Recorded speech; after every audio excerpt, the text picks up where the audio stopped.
बिस्मिल्लाहिर्रहमानिर्रहीम। अस्सलाम वालेकुम। आप देख रहे हैं चैनल 95 न्यूज़। आज की अहम खबरों के साथ मैं हूं आपकी होस्ट मुबीन हुसैन।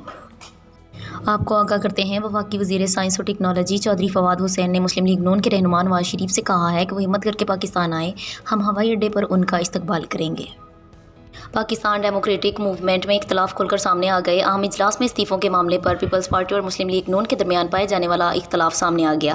मौलाना फजलुर रहमान भी सूरत हाल में परेशान नजर आए और इस बात का अमली सबूत देते हुए PDM के सरबराह मौलाना फजलुर रहमान ने प्रेस कॉन्फ्रेंस के दौरान लॉन्ग मार्च मुलतवी करने का ऐलान किया और वहाँ से चल दिए।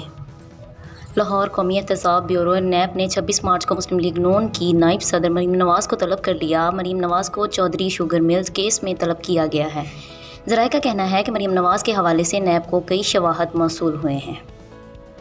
और हाई कोर्ट ने पंजाब के मुख्तलिफ अजला में नवाब ख़ानदान की ज़मीन की रिक्वायरी के मामले पर तमाम अजला के डिप्टी कमिश्नर से 7 दिन में रिपोर्ट मांग ली। PDM इजलास में बिलावल भुट्टो और मौलाना फजलुर रहमान के दरमियान तल्ख जुमलों का तबादला हुआ।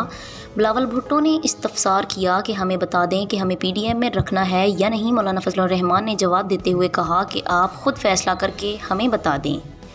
ये थी अब तक की अहम खबरें। मज़ीद अपडेट्स के लिए चैनल सब्सक्राइब करें, बेल आइकन को प्रेस करें ताकि जो भी नोटिफिकेशन हो वो आप तक पहुंच सके। खुदा हाफिज़।